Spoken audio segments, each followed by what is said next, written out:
Hello, everyone. Welcome to the DMV Business Show. I'm your host, Otto Sevilla, and today our special guest is Dylan Krzywonski. Dylan is the CEO of Hop Havoc. Welcome to the show, Dylan. Thanks for having me, Otto. Of course, my pleasure. Thank you for joining us today. Before we go in depth about the business, I just want the audience to get to know you as an individual, as a person a little bit better. Are you originally from the area here, the Maryland, DC, Virginia area?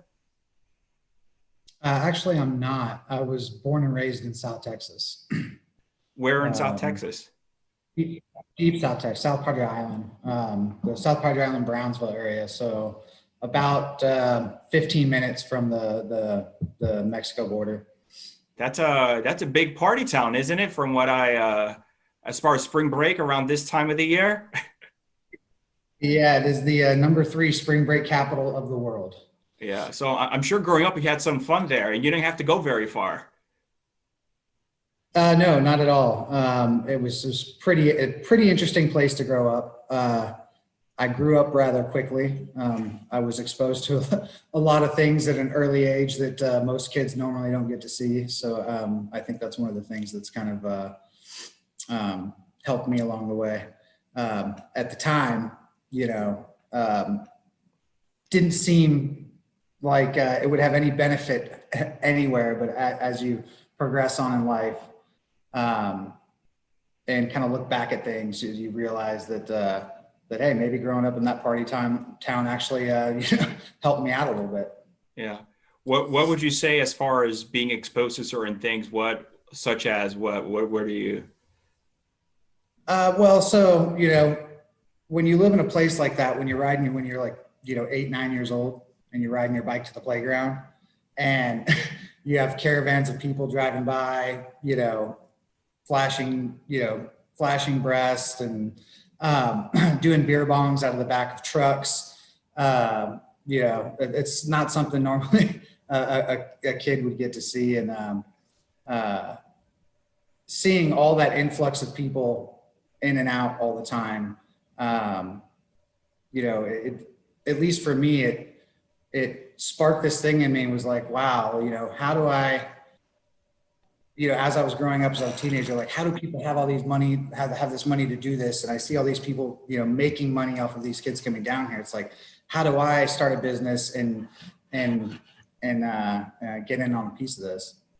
I like that. So even at a young age, Dylan, you were very entrepreneurial minded as far as how can I get my piece of the pie, as far as, and it's only a couple of weeks during the year that it would be this big rush in that area, right? Yeah, it's 6 weeks, and there's a lot of people that make their money for the entire year in that 6 weeks. So the island only has about 5,000 people that live on it annually. But during that 6-week period, there's anywhere from 80 to 100,000 people. Wow. So it's quite a big influx. One of the first, I guess, businesses you could say I started was a student raffle company where we started selling raffle tickets to win a spring break trip back to Padre the following year. And we walked around and sold raffle tickets to college students for $5 a piece. And at the end of the spring, we just bought plane tickets and reserved a hotel room and gave that trip away, and ended up making a couple thousand when I was about 14 on that. The following year, I got shut down by the county for not having a business permit, and it was on to the next venture. I tell you, the government sometimes. One of the things that you didn't quite understand, at that age, that every county and state municipality wants their piece of the pie too, and you got to do it the right way. Definitely. It just reminds me, I had a conversation with a client the other day, and we were talking about the UNO permit, the use and occupancy permit. And as far as that being a landlord requirement, I'm like, look, from the landlord, every use has different requirements, just like you said. Every business has different requirements, different regulations. The landlord does not get involved. They can care, not that they can care less, but that's not their business. Their business is commercial real estate. And now, whatever jurisdiction, city, town, county you belong on, you ask them that question, they're going to tell you something totally different. That's how they earn fees and they make their money. So yes, it's very true. You know, that's one thing I wish that landlords would do though, is keep occupancy records on file for their previous tenants. Cause I can't tell you how many units I've moved into where, one particular business was in it, then another business moved into it. Then, you know, I'm bringing a business that's similar to two businesses ago in there. And, you know, I have to pay for new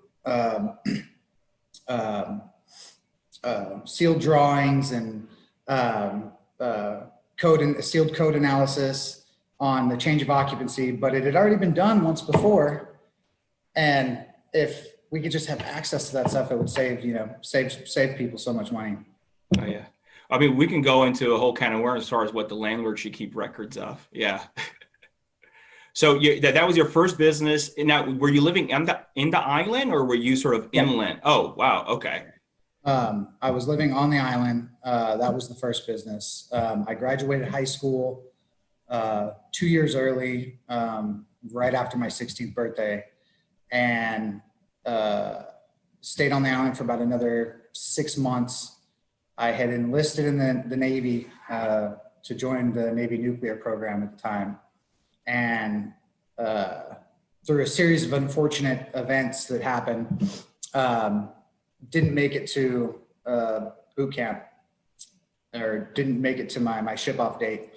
I had some guy break into my house in the middle of the night 2 weeks before I was set to leave.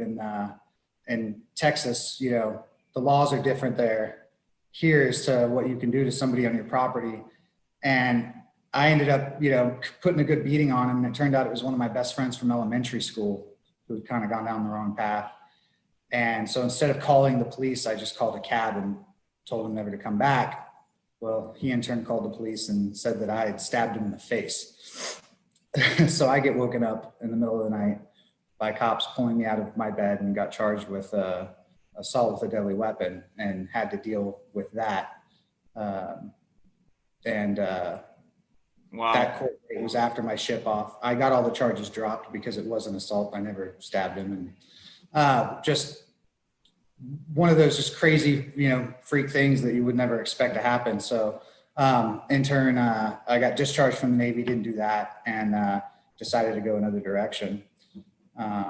So from there, Dylan, I'm sorry, 1 second. When this incident happened with your old friend from elementary school that you knew, you were around, what, 17, 18 years old? I would have been 17 at the time, yeah.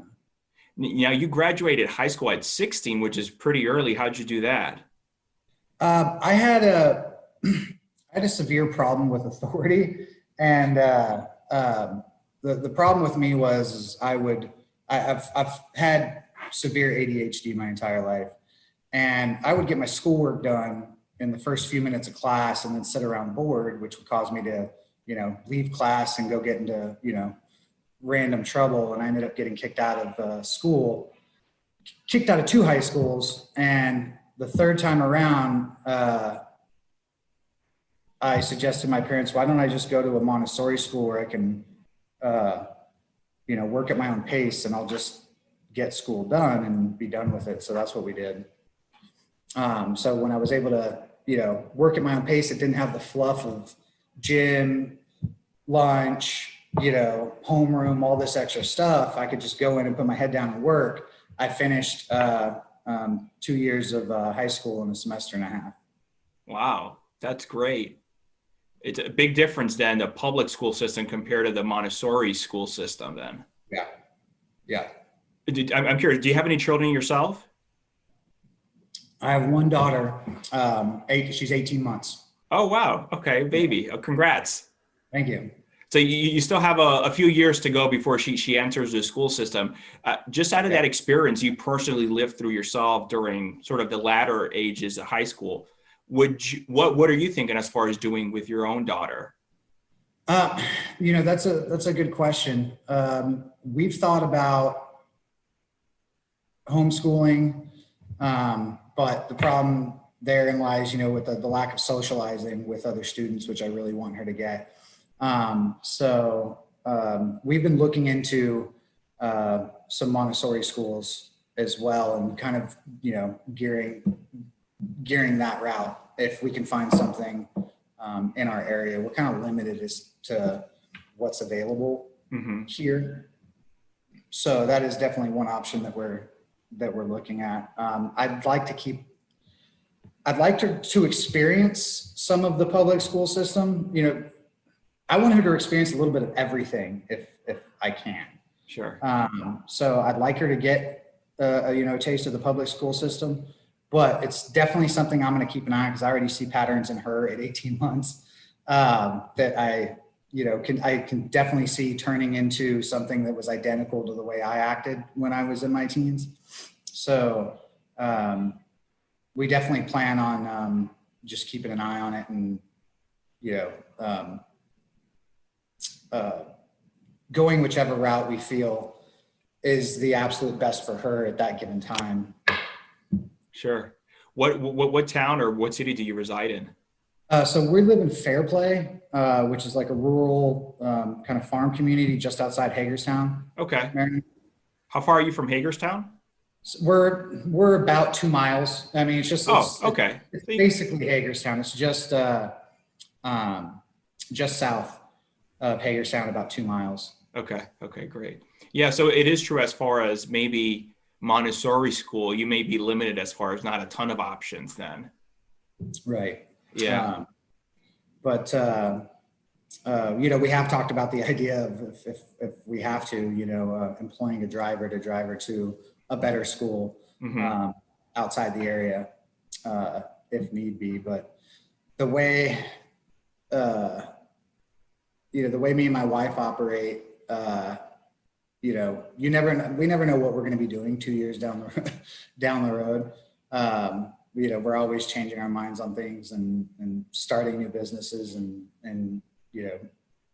trying new adventures. So, by the time she's, a teenager, we may, be of the mindset that, no public school, will homeschool, and, we're going to just travel the country in an RV and show you the world, and we'll homeschool you along the way. So it's just one of those things. We'll kind of cross that bridge when we get there. Sure. I understand. Things change. So you were thinking of enlisting. Obviously it didn't happen. And what happened afterwards? So I decided to go to college. I got accepted to the Colorado School of Mines in Golden, Colorado. Moved to Colorado and could not get financial aid because my father made too much money. My father is a very, very conservative Catholic and would not help me with college because I got tattoos when I moved out of the house at 16. So it was one of his rules. If he viewed tattoos and piercings as self-mutilation because of his religious beliefs. And because I got tattoos, he said, no help. So I ended up getting a job. I said, I'll just, get a job for a couple of semesters, save up money and, start school a year down the road. And I ended up getting a job with a company called Newton and Associates, which was a commercial debt collection company, as a sales rep. And from there, after about 8 months, I got a job offer with NCO Financial, which was another commercial debt collection company. And I ended up making so much money with NCO that I said, what do I need college for?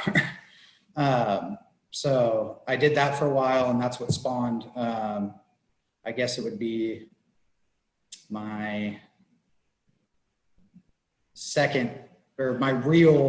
first real business at that time, which me and 2 other reps from that company started a business called Revolution Sales and Marketing, which was a manufacturer's representative firm. So we just did independent sales for a couple different companies, and we took basically small manufacturers and small companies that had really cool products that they didn't know exactly how to take it to market.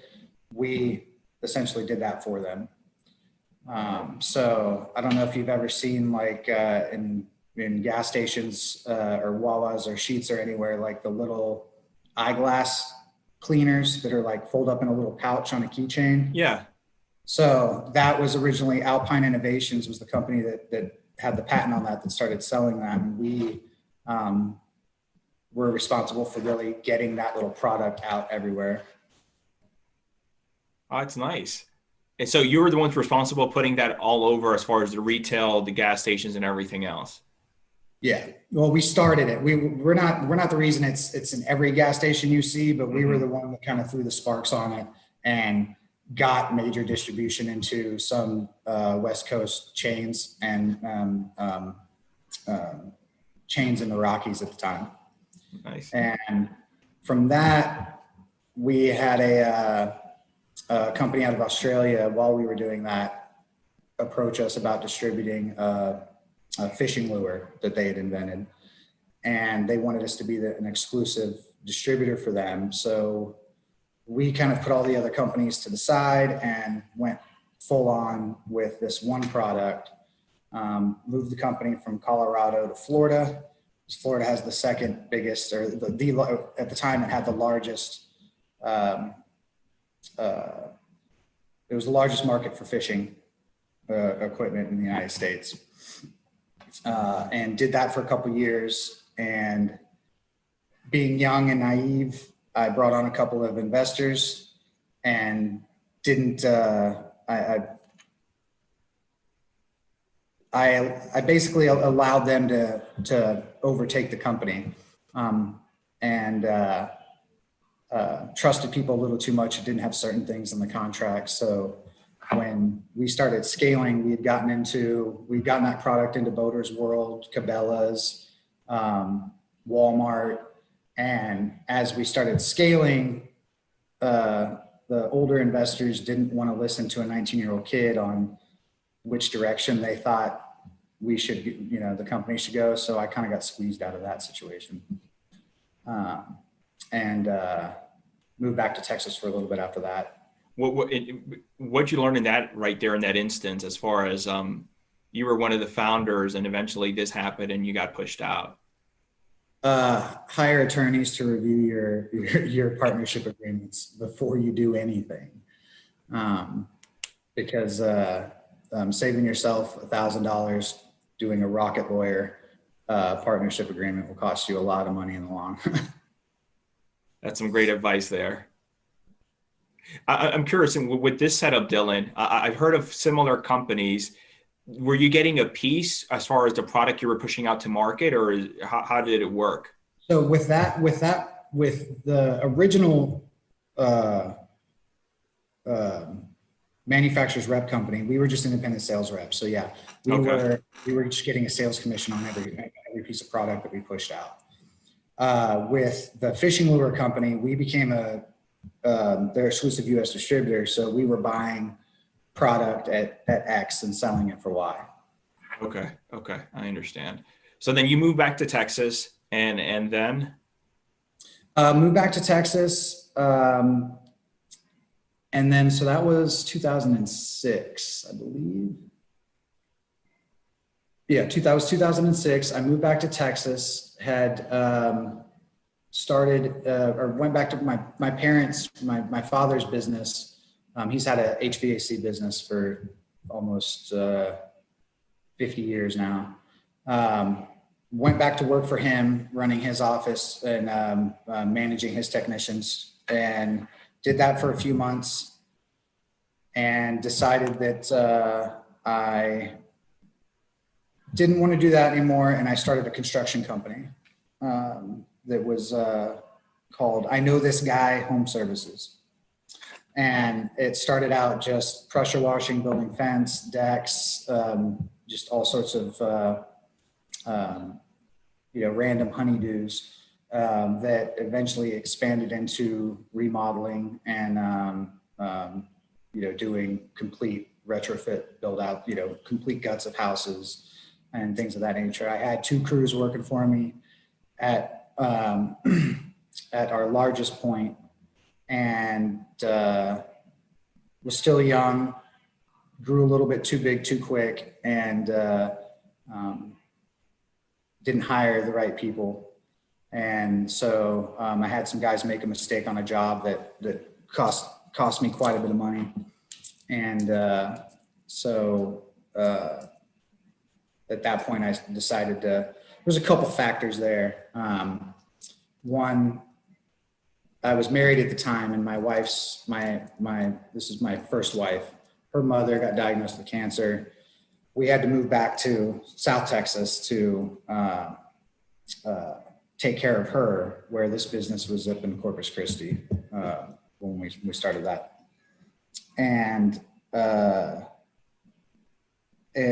right about the same time that happened is when I had my crews still running in Corpus, and I was driving back and forth managing them, and they made a big mistake on a job, cost me a lot of money. So I decided to go ahead and stop that business and get into the spring break business for a little bit. So from that, I started doing club promotion and opened an after hours club that year in Padre, which that would have been 07 or 08 at the time. And did that for a couple years, did that for about 2010. And then took a job with hotels.com in 2010 and moved to Missouri. Okay. So, so let's see. So then from that we're now getting to the point about how I ended up in Maryland. So I was in Springfield, Missouri, was living there for a little over a year and a half. And I was running an inbound sales team at hotels.com corporate office. And I get a call from a friend one day who said, hey, I just inherited 450 acres in Maryland. I want to move to Maryland and start a hop farm. Do you want to come with me? And I said, well, I don't know a thing about farming, but I'll come with you.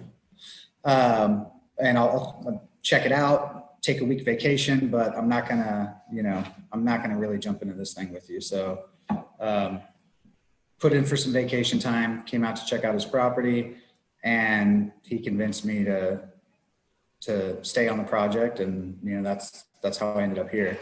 So we ended up starting the first USDA certified organic hop farm east of the Mississippi on his farm outside Cumberland, Maryland.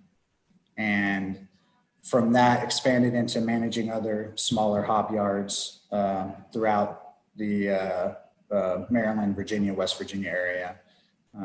We got involved with Vanish Brewing in Leesburg. I don't know if you've heard of that, but we installed the hop yard there and the hops processing facility on that property.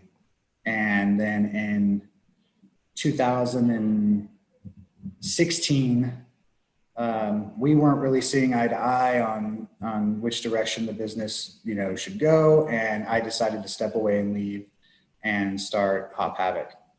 Dylan, I'm sorry to interrupt. One moment. Was this, you're just a team member, an employee here, or was there any type of partnership between you and your friend when you moved to Maryland and opened this? So it was a handshake agreement. He had been my best friend for years, and we'd never really gotten anything on paper. And so we started out with 4 guys that started in the project, and it seemed about like every year, one guy would just drop off and say, hey, this is too much work. I'm not really into it anymore. And he'd leave, and I would take on that hat. Okay. And I never really asked for anything because hops are a hard industry because like grapes, the trellis is expensive. The infrastructure is expensive, the picking equipment. So there's a lot of money output. But it takes 4 years to get a full harvest out of it. 4 years. 4 years. To get a full harvest. So it wasn't until year 4 that we even started discussing, hey, we need to start getting some paperwork signed now that we have, income coming in. And what ended up happening with that was my partner had hired a new financial manager at the time, and he did not do the best job in advising his client on how to handle the situation. So after 4 years of basically, working for nothing and exhausting, my own money to live and my own savings, I was told that if I wanted to be a partner, I could buy in. And all that sweat equity in the prior 4 years, nothing. Nothing. So I said, all right, that's fine. I'm gone. Okay. And started Hop Havoc. And so Havoc has been the first business or second business that I've really started completely on my own, without partners. Yeah, it's been the most successful thus far. So that's great. For the audience that's listening or watching this, if you can, I understand what hop is, and for those of you listening, it's hop, HOP. If you can explain to them what hop is and what Hop Havoc does. So hops are they're actually a cannabidiol plant. They're the cousin to marijuana, and they are, it's a vine plant that grows, kind of looks like a little miniature pine cone, and it provides the bittering and aroma characteristic in beer. Without hops, beer would just be this disgustingly sweet sugar, alcohol, water type drink. So what Hop Havoc does is we contract with growers all across the world and package hops and sell them to breweries to make beer. We actually are now expanding into fruit purees as well, because that's been getting really popular. We're going to start importing millet beans and other different products, and basically scale out to a full ingredient supply warehouse for breweries. That's great. So your end customer, your end client are the breweries, correct? Yes. Okay. Yeah. Okay. So we deal with pretty much every brewery in the Mid-Atlantic. We've got customers as far as Russia and Chile. So we sell all over the globe. But our bread and butter customers are the small little 5 and 10 barrel breweries that you see popping up, everywhere throughout the East Coast. Mm-hmm. Okay. So what you do then, Dylan, is you purchase them from the farmers. You store them in-house, I assume, at your warehouse, correct? And then you resell them to the brewery. Right. Okay. I understand. And I understand you mentioned earlier that having the hop farm is a very capital intensive endeavor to start. Is that the reason after you left that farm with the other person, you didn't continue that way and decided to go this other route? Or what made you to go into sort of, I guess, the brokerage route? I don't know if that would be called. Well, one of the main reasons was that hops are just a very labor intensive crop to grow. One of the most labor intensive out there. There's so much that goes into it. And with it being, in the Pacific Northwest, where most of the U.S. hops are grown, there's systems put in place to protect farmers in case of catastrophe. Well, because it's considered like a cottage industry here in the Mid-Atlantic, you can put 100 hours a week in all season and have one bad storm, a hailstorm pops up and wipes out your crop, you're screwed. There's no insurance for it. Nobody offers, insurance for specialty crops like that. So that's one of you could have a bug outbreak and some Japanese beetles can wipe out 50% of your crop, or you can get a windstorm and it could, tear some trellis down. So it's really, it's a really hard industry to be successful at unless you're doing it on a macro level, which there's already, there's 5 or 6 companies that are multi-generational family businesses that have pretty much taken over the market in terms of hop production. And so you have to battle that as well. You know, if you plant, you know, variety X and you're getting a certain price for it, and then all of a sudden, two of the big macro brewers change their recipes and they decide that, you know, that variety, they don't need it anymore. And all of a sudden there's a couple million pounds on the market. It drives that price way down. And then all of a sudden everything you've done, you know, once you sell your crop at that market rate, you realize you can't, you know, pay your, so there's all these ebbs and flows, and it's really challenging. So that's one of the reasons why I decided to go the brokerage route. Okay. So definitely no to farming. Were you exposed while you were farming as far as the brokerage route, and that's how you thought about this as far as your next stage? Oh, well, that was always part of our business plan with that business, because we always had brewers calling us asking, hey, can you get us this variety? You know, there's a couple hundred different varieties of hops. And we only grew about 6.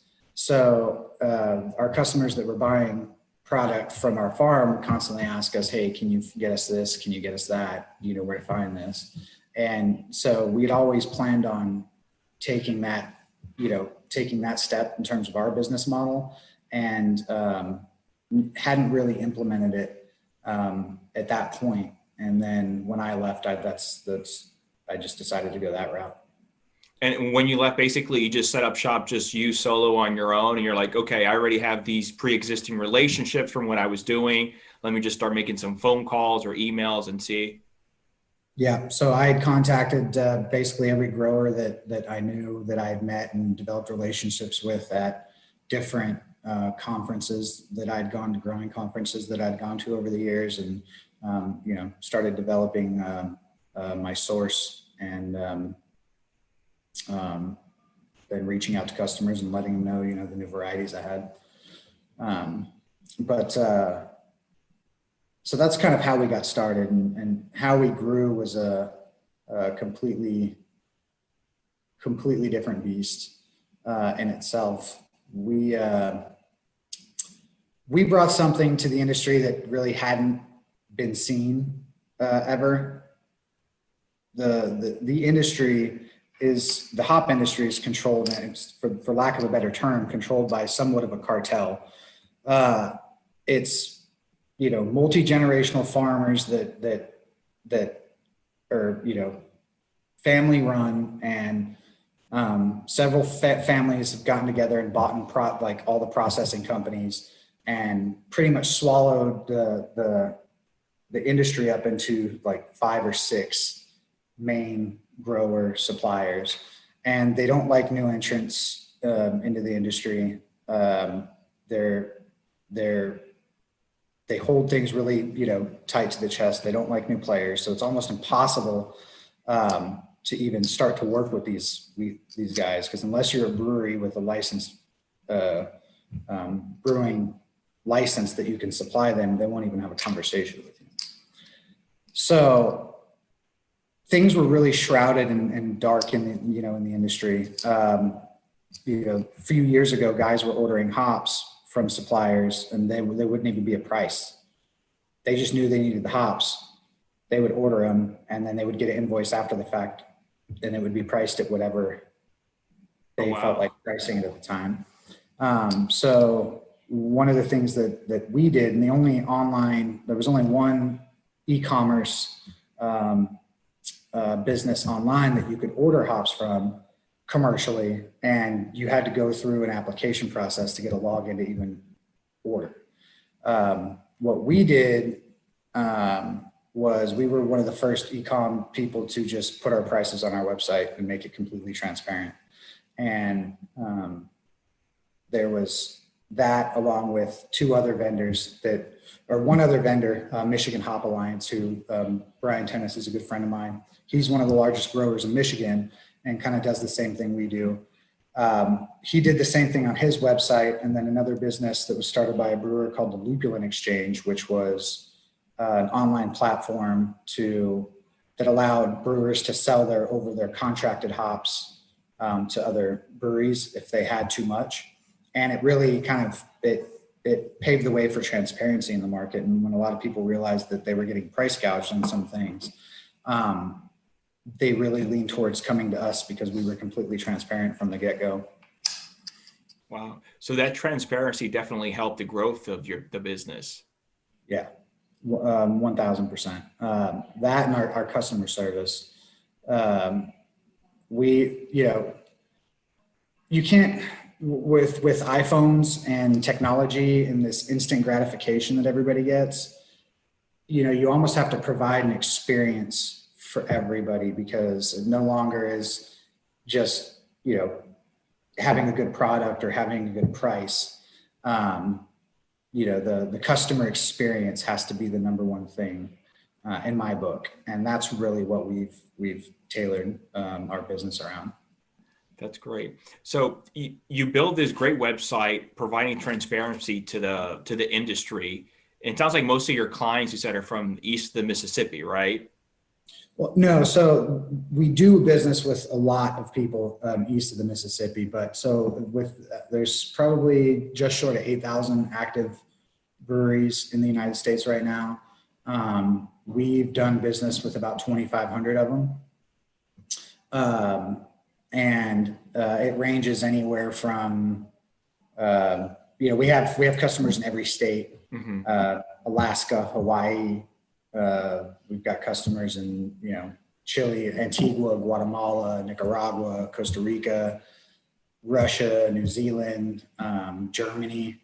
It's kind of, it's international. Yeah. Yeah. So how do you get the word out, Dylan, that now you have this website giving you transparency to just the market so they can come there and then the orders start coming? Well, a lot of it in the first 2 years, a lot of it was just word of mouth. We did something really simple. Any brewer that referred another brewer friend, both those people got, the brewer that did the referring got free shipping on their next order. The brewer that was referred got free shipping on their first order. And we built a lot of business that way. And then in year two and three, we really started focusing on our SEO and developing our SEO on our website. And that helped drive a lot more traffic. Oh, that's great. Okay. So now Hop Havoc has been in business for how many years? We'll be 5 years next month. 5-year anniversary coming up. Yeah. Nice. Congrats. Thank you. What would you say now, Dylan, that drives and motivates you?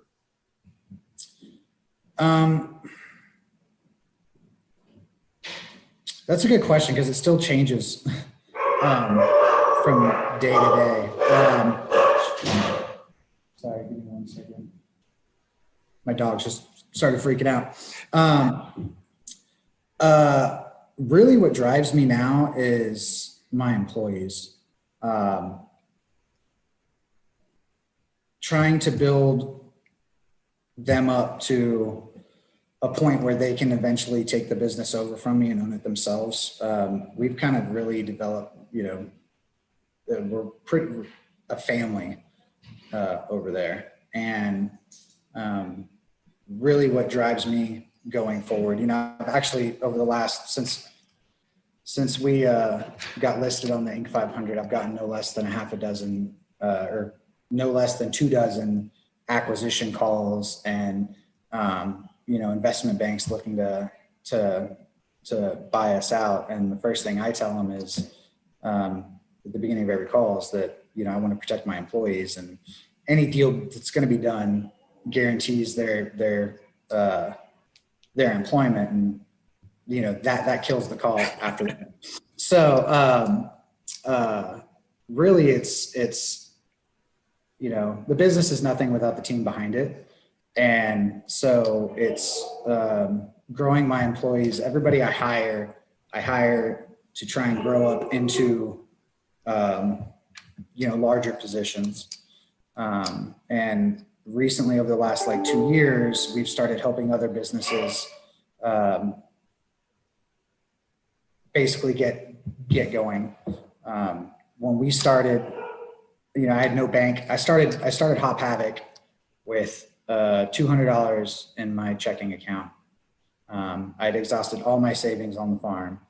And I wrote a check for my first order of hops that I knew was going to bounce if I didn't sell it all in 48 hours and put the money back in the bank. And that's kind of, that's kind of how it started. So with that in mind, I've been over the last few years helping other business, like trying to help other business owners who can't get bank financing or have a good idea, help them get started. So I think we're, aside from Hop Havoc, we're now up to 7 businesses that we've partnered with and given money to help grow. That's great to hear. So are you also part ownership in some of these businesses? Yeah. Okay. Yeah. Do they do exactly what you do, Dylan, or or are they just farmers or brokers? No. So one of them's a brewery, Okay. homemade in Williamsport. Another one is a meal prep company, DSH Nutrition and Fitness, which does gluten and dairy-free pre-made meals that are picked up locally. So we have local delivery to like from Frederick County into Montgomery County area, and then a couple pickup locations. So we have those 2 businesses. We're opening up a new coffee roasting business with a friend of mine who's got a coffee business that we're going to help him scale. So we're sharing a spot and getting that going. And then we've trying to think what else there is. There's a wedding venue that we just launched, and a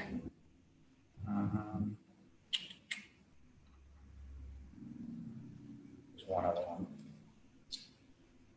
So it sounds like it's all different types of businesses. All different types of businesses, and it's all people that have a good idea that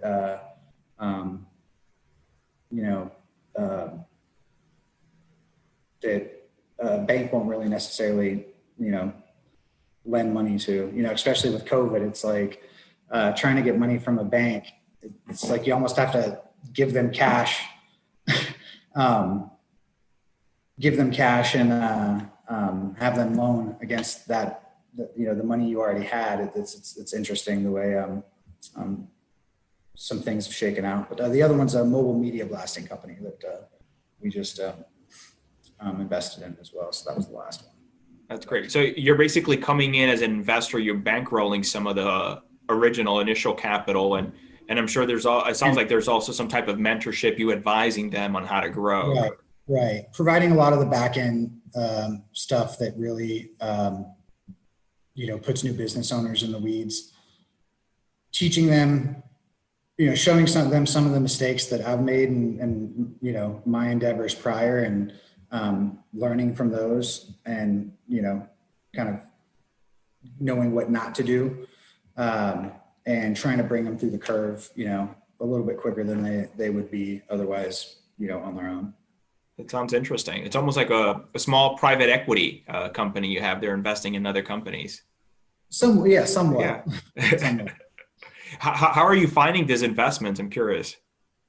It's all just, like the meal prep business was my wife's personal trainer, and she, we found out she was making meals for one of her family members, and we were like, hey, can you do a meal plan for us? So we started ordering her food, and it was probably, 6 months of, only eating her food and going, holy shit, this is really good.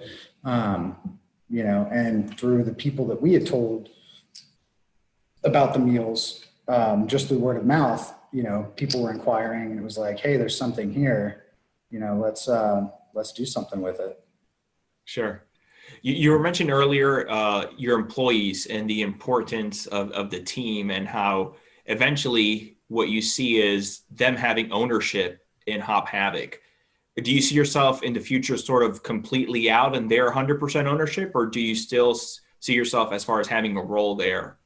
Eventually. I think I'll always have some type of advisory role to an extent, but my goal is to be able to download everything that I do into them so that they can completely run it and take it. One of the things that we're implementing this year is phantom shares, so that every year, instead of a Christmas bonus, each employee will get X amount of shares that after a certain amount of employment will convert to actual real equity instead of just a phantom share, profit sharing type thing. And then from that point, sometime within the next, 10 years or so, have them have enough equity that the profit sharing they're taking at the end of the year, they can just roll that back in and slowly start just buying pieces of the business from me. I love that. How big is your team now? So we have 6 employees with Hop Havoc now. I think we're just shy of 20 with all the different businesses. Okay.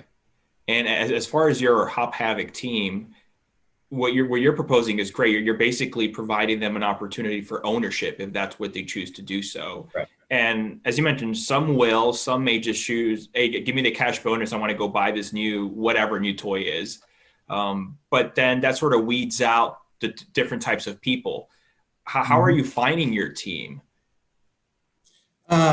So it's a little bit of a couple different places. So, I search Indeed, probably 1 or 2 hours a week, just looking for random, resumes that just stick out that I can hold on to, that when, when the time comes that I need to hire someone new, I have a stack ready to go that of people that I can call through. So I'm always constantly looking for new talent. But one of the main things that I do with everybody that I've hired is I've hired people that have no experience whatsoever in my particular industry, but have a passion for the industry. So I look for, good work history in other fields, good length of employment, and a steady employment record, but none of them had any experience doing anything remotely like what they're doing right now. But they all have a passion for the brewing industry. So that has really helped in molding just awesome employees. Because what I found is if someone's got a passion, they'll learn anything if they have the passion for it. But and you don't have to rewind or correct mistakes that may have been burned into somebody coming from another business that you may not agree with the way that operation should work.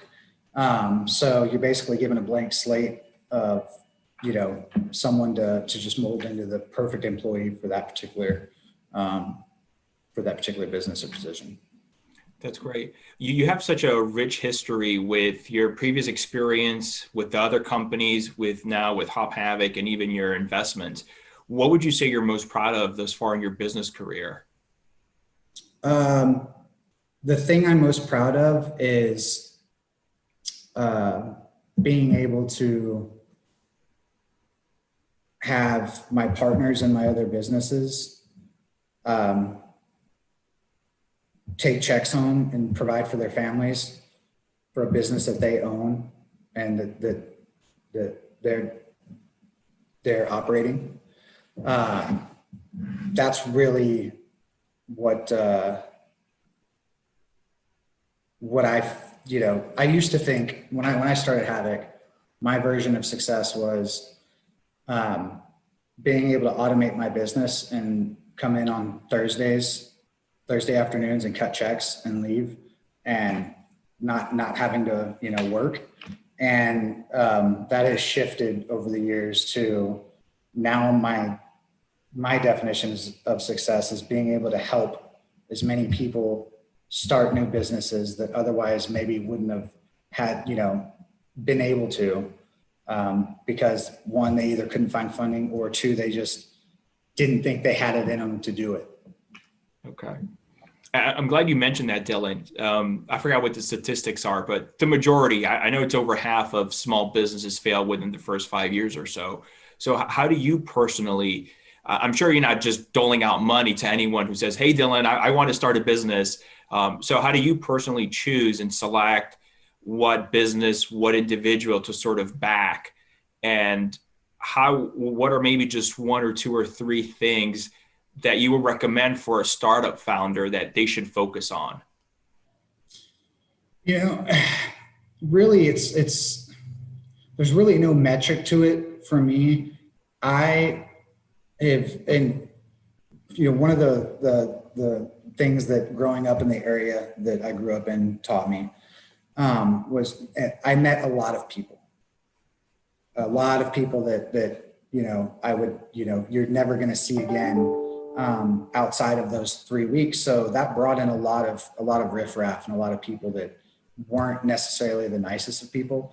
And so I learned early on, to trust my gut and to, use my intuition to make a judgment call about somebody. And that's really what I base everything on, is if I get a good gut feeling about it. Okay. And ultimately with the business as well, the product has to solve a problem, and there has to be some scalability to it. So that has a little bit of factor, but in terms of the actual people themselves, it's just a gut feeling, Okay. I can watch someone, over the course of an afternoon work on a particular project and, come up with a reasonable, pretty close, guesstimation of how they will turn out in terms of, trying to operate on their own, and their particular work ethic. So, there's really no real metric that I follow. I basically just follow my gut. Sure. Okay. I understand. When you choose to, okay, I'm going to invest in this company or this person, I'm sure every case is different, but is there maybe one or two immediate things you think of as far as what they can implement or think differently in their business? Yeah. So one of the things that we look at is, I have to be able to help as well, right? So, one of the first things I'll look at is, what they're currently doing, what their current goals are, and if what I know fits in that, anywhere. If I don't think that I can bring anything to the table, then, I'm not going to invest in it. But typically everything that we've gotten into somewhat, falls along the line of like the e-com and fulfillment type stuff, which is stuff that we've really mastered, with the exception of the brewery. But the brewery was actually a former employee of mine who was a great employee who decided to start the brewery, had signed the lease on his place in January of last year, and then COVID hit. And, no banks would lend money, and he was just kind of stuck. And so I came in and helped him out and helped get that rolling. And so now it's not doing as good as we'd like to, given the social distancing and capacity restrictions, but the brewery is doing good. So there's, I guess, someone's got to have the drive. You've got to be able to look at them and say, if I throw a spark on this, is it going to light, or are they just going to depend on me to keep dousing fuel on the fire? And, so that's one of the things I look what what does a typical day look like for that person? Are they self-starting, self-motivating? Do they get up early?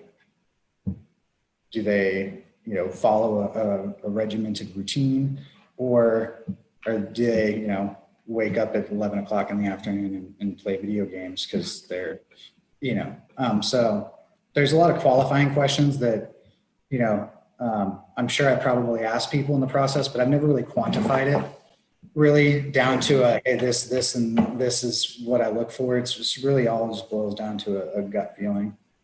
You were just mentioning e-commerce, and I remember you mentioned earlier a comment as far as how SEO has helped you and Hop Havoc with the growth. Do you do your own internally, your SEO, or do you hire that out? I do not. I outsource that out. Okay. To a company that we worked with for a while called Roby Digital. They've been amazing. So we've grown our online sales since we're starting to work with them 6,000%. Oh my God. Yeah. Wow. And you started with them how long ago? 2 years ago. Wow. That's great growth. Okay. Yeah. So we do more online in a year now than what we did in all of our sales year 1 and year 2 everywhere, so our online sales have really, really grown. So I'm sure with some of these companies that you're investing in who may need sort of that e-commerce platform, they're going to Roby Digital, right? Okay. Yeah. Okay. That's great. And do you see the same effect on them as far as just that when you're lighting that match and it's just the growth? It's, I would say, yeah, it wouldn't be, necessarily a vertical hockey stick, but it's definitely a horizontal, like there's solid growth. One of the principles that I've always, lived by is, I don't penny pinch on things. If there's something that's needed, we get it, and we spend our time focusing on where to make more money instead of saving money. And that's a lot. That's with businesses that start out. That's something that could be, killer to you in the long run, is that people jump over dollars to save dimes. And if you just focus on trying to make as much money as possible early on, once you have income coming in, you have revenue to come back and look at and say, okay, let's dial this in, let's dial this in, let's dial that in. And then you can start, working on the numbers. But I take a very scientific approach to everything, and that, every action has an equal or opposite reaction. So the more I put out to other people, the more I'm going to get back in return. So, there's been quite a few things that we could bring in house amongst the businesses and not outsource, and save some money in the process, but we're not supporting small business by doing that. And so, if I expect people to support my small businesses, I'm going to support others as well. So like I still, we outsource some of our bookkeeping to a bookkeeper in Frederick County, just to double check my stuff on a quarterly basis and make sure that I'm not making any mistakes. And then we have a tax company that does our taxes here in Washington County, and everything that we can, outsource locally, we do, and try and generate as much revenue for as many people around us as possible. Just because that's, my theory is that, the more you put out, the more you get back. I love that, Dylan, especially, don't get me wrong, obviously looking at the costs is imperative, is very important, but a lot of people do not focus on that top line, sales revenue, and just increasing that top line. And it's just about, like you mentioned, just pinching the pennies instead of focusing, how can I bring in those dollars in? And then once maybe you get to a certain scale, then you maybe, if you want to choose to bring some of that in-house, some of those roles. Right. Yeah. It's like something as easy as for like a retail establishment that's going to have people coming in.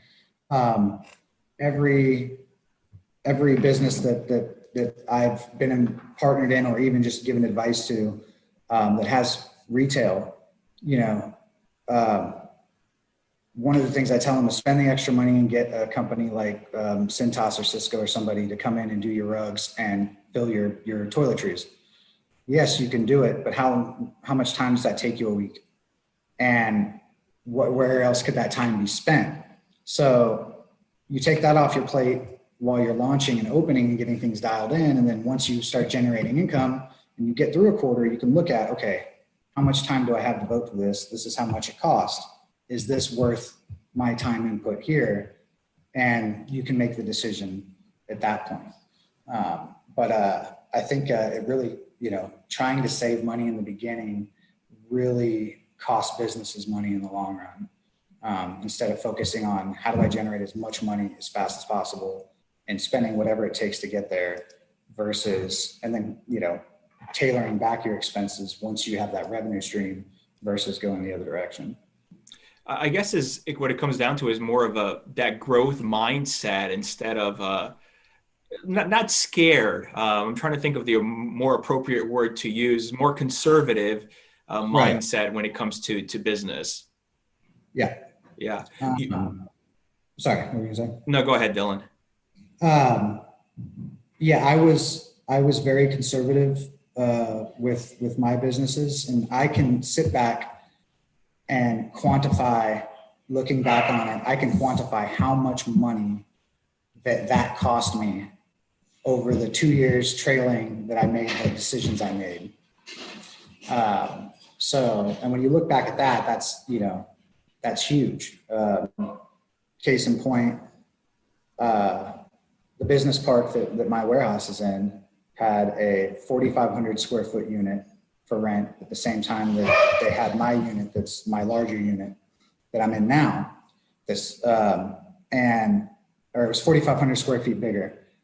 It was going to cost me an extra, I think it was $3,000 a month or something. It wasn't that insane.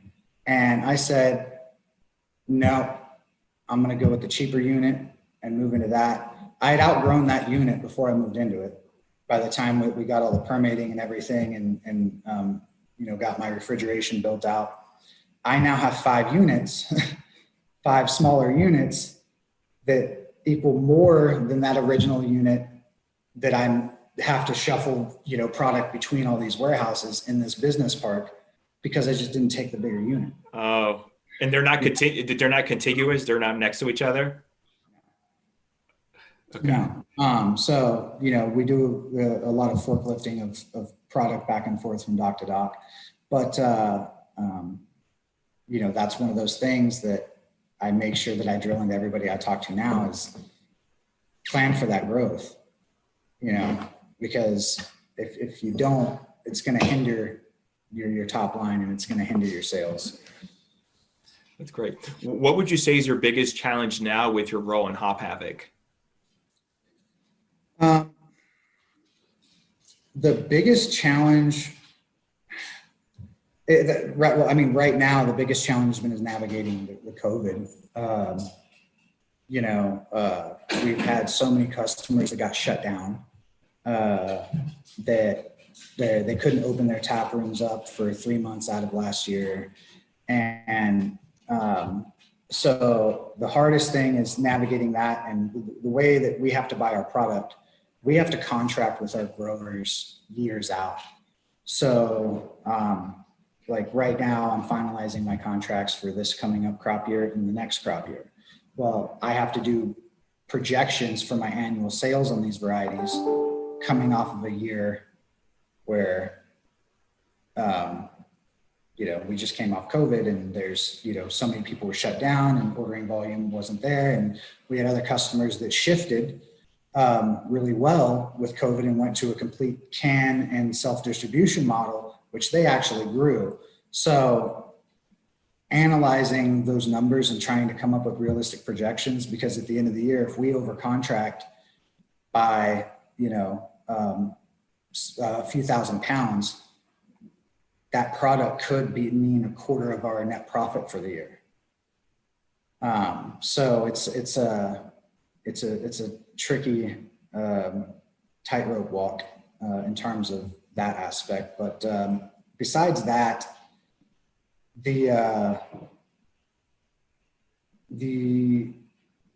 I would say the trickiest part overall is managing employees and finding how to effectively manage each employee the best possible way, because there's not one, just everybody's different and they respond to everything so much differently. So you have to learn, all these different personalities and behaviors, and learn what's the most effective way to manage that person to get the most production out of them. So that's the most, I would say overall, the most challenging thing about, any of the businesses we're involved in, and including Hop Havoc, is being an effective leader, essentially. Okay. You were mentioning at the very start about, who knows what the future holds, as far as even with you and your family, you may be traveling or this and that, but what's maybe the next 5 years, or what's the vision you have in mind for yourself? For the next 5 years, I know that we're developing a wedding venue on a historical property here in Washington County. So we've got a lot of work that needs done there. We may be putting a farm brewery here on the property, and growing the other businesses. But the next 5 years is really going to be just trying to scale everything that we have to a point that it's successful for all partners, and they feel like they're successful, and then figuring out how to balance life at the same time, and not neglect the quality time with the daughter. So really for the next 5 years, or next 2 years, my goal is to work as hard as possible at scaling these businesses that we have now, and then kind of gearing back and devoting more time to spending with my daughter over the following 3 years. Sure, I understand. When you're not busy with the business and family life, Dylan, what do you like to do for fun? It's a good question. I don't really do much of that anymore. In the summertime, we'll go out to the lake and the river, and I wake surf a lot. Growing up in the coast, I was an avid surfer, so being landlocked, you can't really surf. So I bought a wake surf boat a while back, and we'll go, spend time on the water. But other than that, I occasionally get a game of golf in when somebody invites me, but I won't ever make time for myself for some reason. That, and I like woodworking. I enjoy getting in the shop and creating things with my hands. So when time permits, I will, work on some projects here and there. That's great. Where can people find out more about you and Hop Havoc if they want to reach out to you, or just get more information about you and your companies? So they can check out hophavoc.com, homemadebrewing.com, dshnutrition.com, or you can find me on Facebook, Facebook at Dylan Krzywonski. I know that's not the easiest way, because no one's going to be able to figure out how to spell that, but there's a contact form on Hop Havoc. That's probably the easiest way. It's hophavoc.com. Awesome. Dylan, thank you so much for coming on. I really appreciate it. Thank you. It was a pleasure. Of course. It's all my pleasure. Take care. Awesome. You too. Have a good one. Thanks. You too.